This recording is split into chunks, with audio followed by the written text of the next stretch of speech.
Mario Benedetti, gracias por el fuego.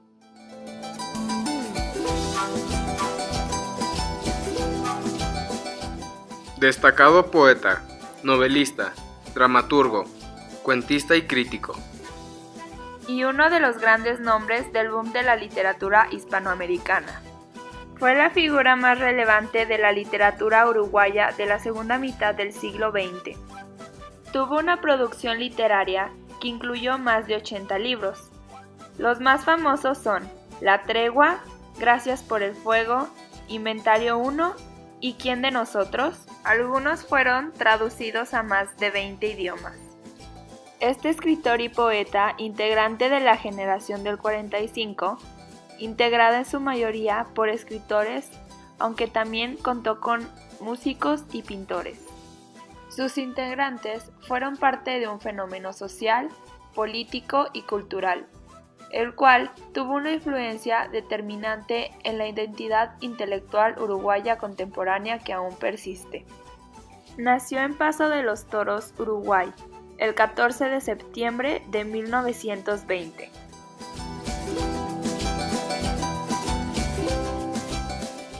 Comienzos literarios. En 1945, a sus 25 años, se integró al equipo de redacción del semanario Marcha, donde permaneció hasta 1948. En 1948 dirige la revista literaria Marginalia.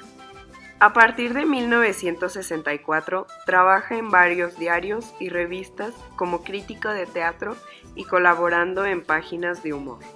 Viajó por varios países de América participando como jurado de concursos literarios. Junto a miembros del Movimiento de Liberación Nacional, fundó en 1971 el Movimiento de Independientes 26 de Marzo, una agrupación que pasó a formar parte de la coalición de izquierda del Frente Amplio.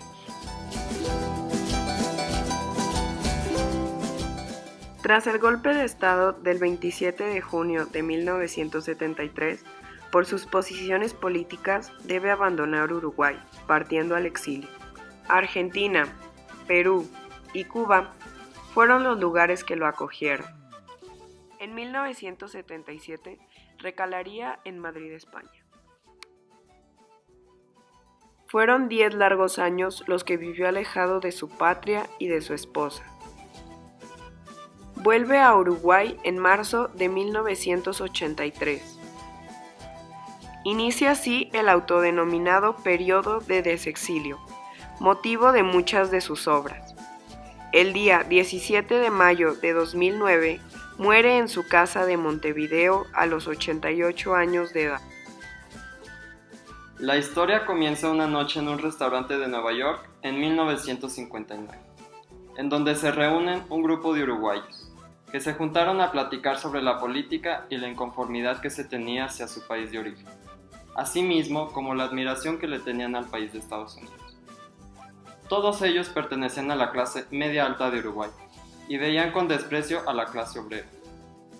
Cuando estos hombres y mujeres están reprochando el ser uruguayos, entra una llamada la cual les informa que el país había vivido una catástrofe, un maremoto. Enseguida, Ramón Budiño se preocupa por su hijo y Dolly, la esposa de su hermano, sin darle mucha importancia a su esposa.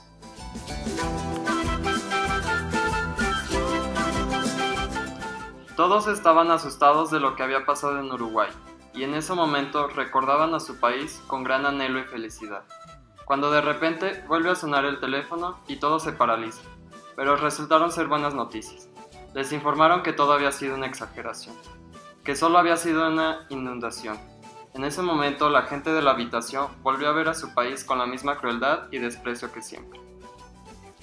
Después del primer capítulo, la historia empieza a ser narrada por Ramón Budiño, un hombre de 37 años, el cual empieza a recordar cómo eran los buenos tiempos, cuando se sentía orgulloso de ser hijo de Edmundo Budiño, cuando su papá era su héroe y una inyección solo era un pequeño reto, ya que su papá se lo recompensó comprándole no solo uno, sino 10 cajas de soldados, haciéndolo el niño más feliz de todo Uruguay.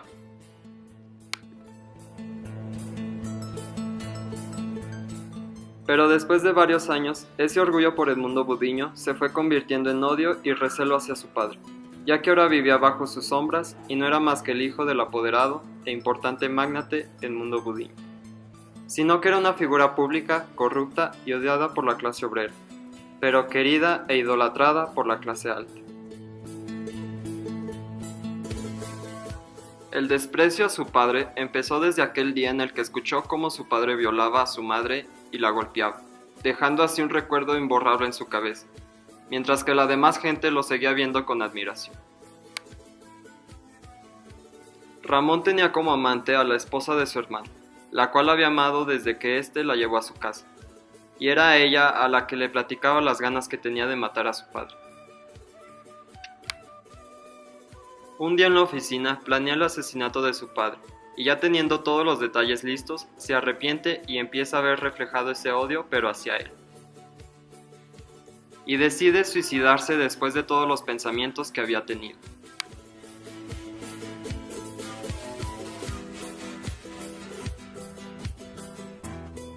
La muerte de Ramón no sensibiliza a su padre y su amante se siente triste por saber que Edmundo Budiño seguía siendo un hombre amargado sin sentimientos.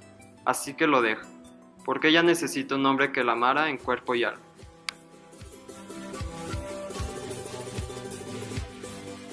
Esta obra habla sobre la crisis política y económica de los países latinoamericanos. Aunque solo hable del país de Uruguay, trata de generalizar el problema que reflejan la mayoría de los países desarrollados en América Latina, como la política, la economía y el clasismo que destruyen estos países.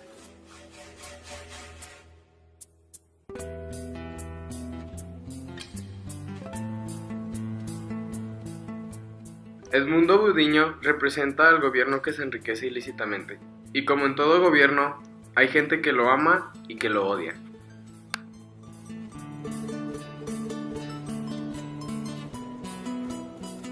Asimismo, como es dueño de los medios de comunicación, él se encarga de todo lo que se publica y lo que no, favoreciéndose.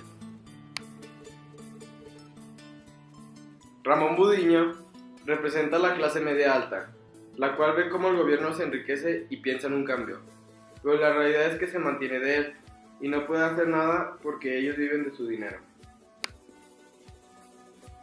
Esto es un reflejo del autor, ya que él pertenece a la clase media alta de su país y él era parte de un movimiento que iba en contra del gobierno.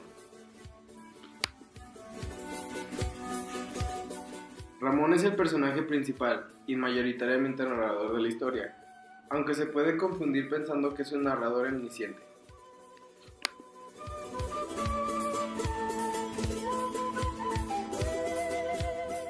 En este libro se habla con lenguaje totalmente latino y se usa palabras típicas de la región, la cual complica su lectura para las personas que no conocen los significados de estas palabras. El libro está constituido principalmente por monólogos, los cuales construyen el aspecto psicológico de los personajes.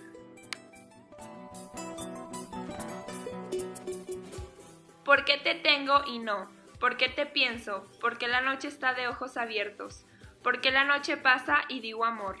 Porque has venido a recoger tu imagen, y eres mejor que todas tus imágenes. Porque eres linda desde el pie hasta el alma. Porque eres buena desde el alma a mí. Porque te escondes dulce en el orgullo, pequeña y dulce, corazón coraza. Porque eres mía, porque no eres mía, porque te miro y muero. Y peor que muero, si no te miro amor, si no te miro. Porque tú siempre existes donde quiera, pero existes mejor donde te quiero. Porque tu boca es sangre, y tienes frío. Tengo que amarte amor, tengo que amarte. Aunque esta herida duela como dos, aunque te busque y no te encuentre, y aunque la noche pase y yo te tenga, y no.